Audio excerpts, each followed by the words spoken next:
Good morning, students. It's time for discussing long questions. So start with question 1. Why should we keep religion away from politics and states? Before explaining this question, I would like to tell you that we are studying chapter 2 of civic secularism in India. Short question answer we have done in the previous video. Now it's time for long question answer. Question 1. Why should we keep religion away from politics and states?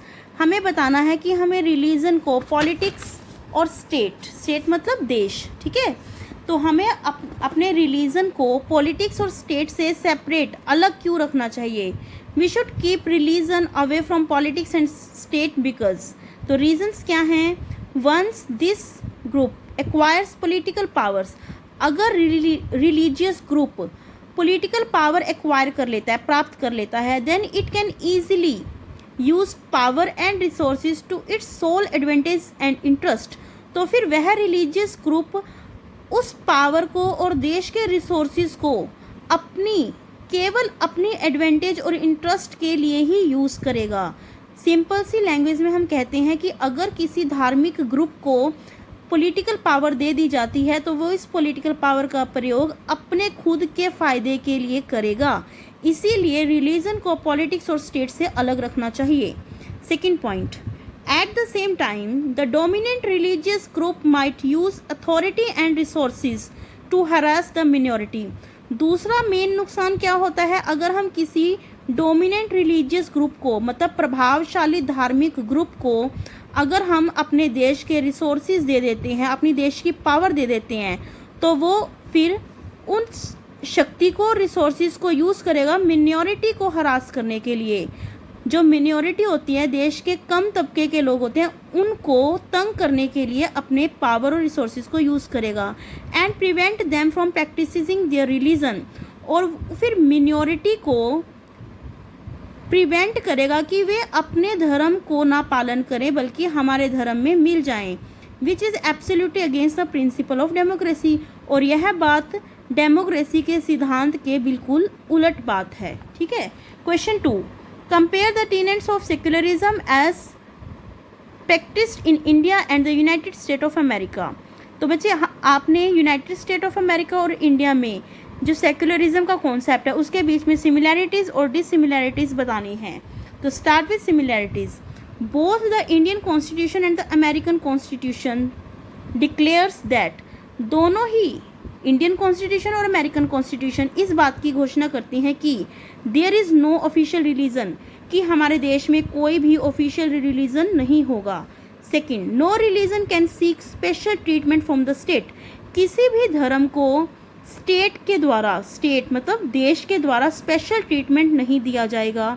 The legislature can not pass any law that restricts freedom of religion, और जो देश की legislature है वो कोई भी ऐसा कानून पास नहीं कर सकती जो व्यक्तियों के धार्मिक स्वतंत्रता को रिस्ट्रिक्ट करे, उसे कम करे.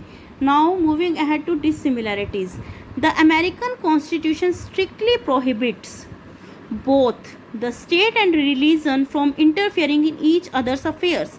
अमेरिकन कॉन्स्टिट्यूशन स्टेट को और रिलीजन को प्रोहिबिट करता है कि वे एक दूसरों के अफेयर्स में, एक दूसरों के मामले में इंटरफेयर न करें. येट, जबकि the Indian government intervenes in religious affairs, जबकि इंडियन गवर्नमेंट धार्मिक मुद्दों में इंटरवीन करती है. कब? If the practices are unjust and infringe the rights of the weaker section of the society. कब इंटरवीन करती है इंडियन गवर्नमेंट? जब उसे लगता है कि किसी धर्म द्वारा अपनाई जा रही प्रैक्टिसेस अनजस्ट हैं, न्यायपूर्ण नहीं है, या फिर वो प्रैक्टिसेस धर्म में अपनाई जाती हैं जिसके द्वारा सोसाइटी के वीकर सेक्शन के अधिकार उनसे छीने जाते हैं या वीकर सेक्शन अपने अधिकारों से वंचित हो जाता है. इन कंडीशंस में इंडियन गवर्नमेंट रिलीजियस मैटर्स में इंटरवीन करती है. तो ये है सिमिलैरिटीज़, ये है dissimilarities. Now moving ahead to our last question, that is discuss the important of secularism in modern context. यहाँ पर बच्चे इम्पोर्टेंस आएगा, it's importance. Discuss the importance of secularism in modern context. आपको सेक्युलरिज्म को modern context में उसकी importance को discuss करना है। In modern context importance of secularism, first point, it forbids the practice of casteism prevalent in the society. यह society में casteism की जो प्रैक्टिस होती है, जो जातिवाद की भावनाएं होती है, उसको रोकती है।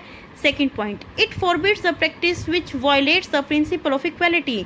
ये उन सभी प्रैक्टिसेस को रोकती है जो इक्वालिटी के सिद्धांत को वायलेट करती हैं। Third point, secularism does not support any religion. Secularism किसी भी एक धर्म को सपोर्ट नहीं करता, बल्कि वह कहता है कि सभी धर्म इक्वल हैं, सभी धर्मों की रिस्पेक्ट की जाए। It helps in bolstering love, peace, brotherhood and harmony etc. Secularism किस चीज़ में हेल्प करता है कि सब लोगों के बीच में प्रेम हो, शांति हो, भाईचारा हो और सब लोगों के बीच में हार्मनी हो, रादर देन जेलियसनेस एंड एनवी, बजाय इसके कि लोगों के बीच में जेलसी हो और एक दूसरे के प्रति ईर्ष्या की भावना हो।